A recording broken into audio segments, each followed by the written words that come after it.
the dinner is next week? It really snuck up on us.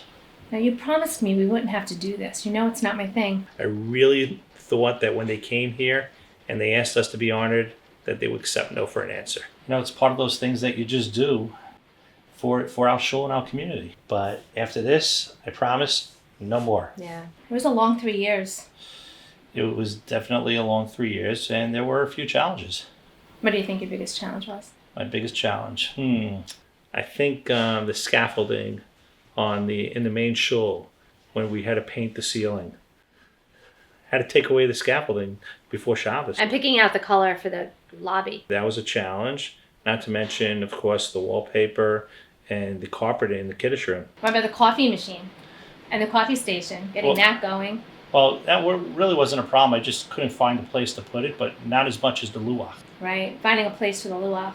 And the frame around the luach. Dark wood, white wood, light wood, no wood. Dedications, not dedications. Those were challenges. What about the closing on the house across the street? Yeah. Well, talking about going across the street, what about the crosswalk? Yeah, but you know what? It would have been nice if everybody still used it. Well, sticking with across the street, you had to negotiate Hank. This will definitely lay the groundwork for our future. And you know what? Fortunately, we're a community of 700 plus families and so many minyanim. But other than that, I don't think we had that many major problems, do you? No, not so much. I mean, I guess there was the Purim that wasn't. Oh, that Purim. We were supposed to go out, and then, what was it? I was on the phone all night with Rabbi Kelemer Zatzal and Ron Lenevsky when the first case broke out in our shul. And then 2 days later, you got the call from the Department of Health that you had to close the shul for 2 weeks. We thought 2 weeks was going to be a disaster. Crazy. Yes. Yeah, but look at what we did. We created such a great business. You know how many tents were created and opened up after that? Masks, a few obstacles that we had. That's right. You vaccinated 450 people twice. And we created wonderful, wonderful programs during COVID. Yeah. I mean, we had some fun times too. We ran and sponsored a really successful camp for Kinderlach and That's had true. 100 kids in camp for a week. We had a youth department that was second to none and brought in a lot of new members. So what do you think your biggest challenge was? My biggest challenge? Honestly, probably the hesped that I had to say and at Rabbi Kelemer Zatzal's funeral representing our community. That was probably the hardest thing I had to do. Separating Arthur Cooperberg, the person, and Arthur Cooperberg, the president, representing the families. Right. Well, Arthur Cooperberg, the person, was grieving along with all of us. I remember speaking to Rabbi Kelemer and saying this, and there's only 50 people allowed in the room.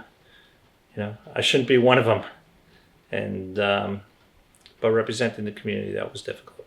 Yeah. Representing the community, though, had a positive event, too.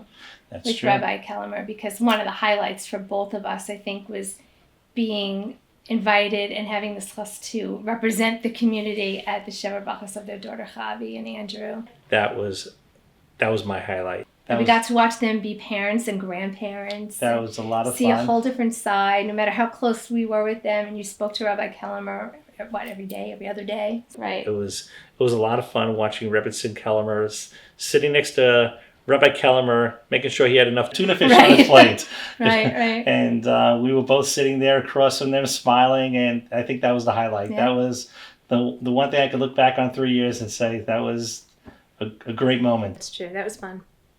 Yeah. Well, we both learned from our parents, right? It's very important to give back to the community. Your father being president, my father being president of their respective shuls, and I think it's important that we continue to teach our children and our grandchildren to give back to the community. Yeah. It's important.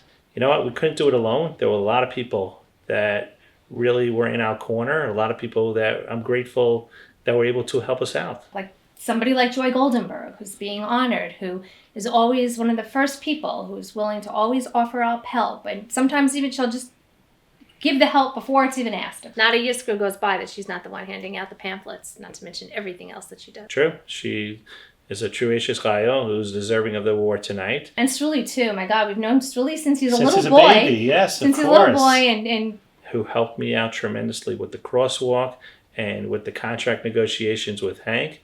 and very instrumental in the 9-10 Minyan. Right. He took that minyan and ran with it, and it's one of the most successful and well-attended minyanim we have. But Faggy and the rest of the dinner committee, they have done such a wonderful job year after year. Her and her committee held it together. They've been amazing. Yes, there's so many people that I'm sure, I'm hoping that they get publicly thanked, but... Well, we have a great rabbinic team between Rabbi Gala, Rabbi Abramovitz, Rabbi Finkelstein, Rabbi Rosenblum, so... Absolutely. I had a wonderful administration that I worked very closely with. You've done so much for the shul yourself, between having...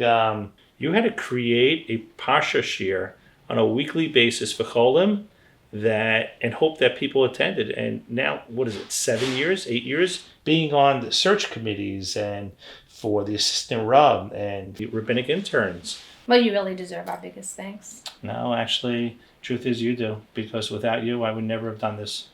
And the truth is like this, you're the reason I'm not doing it anymore, because I want to stay married. As we're heading to this dinner, really, I thank my mother and our families and our friends for being at that dinner. And of course, the community for coming out and being at the dinner. It's really important that they come out not only to support the honorees, but just to support the shul. To support the shul, right. It's not about us, it's about the shul. That's what everyone should be doing, is giving back to the shul and the community where they have decided to move into, raise their children, and that's the only way to be successful. Agreed. We've been friends with Arthur and Jani for 30 years. It's been a wonderful ride. Their commitment to our community, to our shul, has just been something that I've been blessed to witness firsthand. Whenever you look at somebody's presidency or legacy in their presidency, you always look for things that remain after they step out of office. One of the most fantastic and unusual things about Arthur's presidency is that there's so many things that remain with us ongoing from all the efforts that he put in. Things like the crosswalk, which ensures the safety and security of people who are trying to get to shul. Certainly securing the rabbinic staff of the future, the rabbi, the assistant rabbi. We have tremendous akara satov to Arthur and Jani for not just bringing us on in this capacity as assistant rabbi, but also making sure that all our needs are met once we got here. Working out several details to make us more comfortable, making sure we always had what we needed, always having our backs, looking out for all of our interests. They're very giving people, very generous, not only of money, but also of their time. Arthur has an amazing ability to compartmentalize and to devote 100% attention to each task at hand. Nobody has to list the amount of challenges that occurred in the past couple of years, especially during Arthur's presidency. It was probably the hardest 3 years that any president had to administrate. He was able to carry the shul through some very trying times. The loss of our Marta Astra, the presence of COVID, and the ongoing continued presence of COVID. I don't think he knew when he was going to start his presidency this is what he was going to have to deal with, but he really, all aspects, he was a true leader. He had a tireless job of trying to navigate and figure out and plan and implement all of the different dynamics, from seating of the shul to masking of the shul, closure of the shul, reopening of the shul, accommodating membership for the shul, tents and minyanim in people's backyards. And multiple times the day we were speaking, texting, we had conference calls with the rabbis of the community, figure out what to do. He provided consistency, support, vaccinations, planning, strategic planning to make sure the shul would continue to provide all the great things that it always offered, even through those trying times. It was unbelievable. He was unbelievable. It really was a time where it was very stressful for everyone in the shul, for the community, and he really stood strong and I think led the community through it. It was a pleasure working with Arthur and really got to know him much better. Like I said, I think he was really the right man for the job. Arthur had a really hard time as president of the shul for 3 years, which means that Jani had a really hard time as president of the shul for 3 years as well. A tremendous balas midos, always a gentle, kind smile and sweet word. They were just a fantastic team, enabled the shul to really get to where we are today. The Parsha learning that goes on Wednesday nights for Refuah Shlema for many of the Cholim in our community is really something that exemplifies the warmth and caring that Jani gives to everything that she does.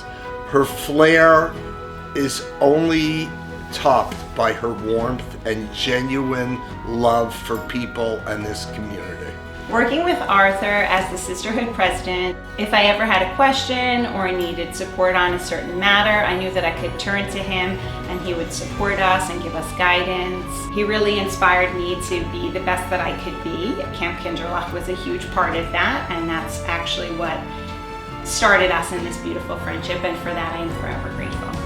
He doesn't try to shirk any responsibility. He actually takes on too many tasks. The amazing ability that he has is he's able to complete all tasks, each to perfection.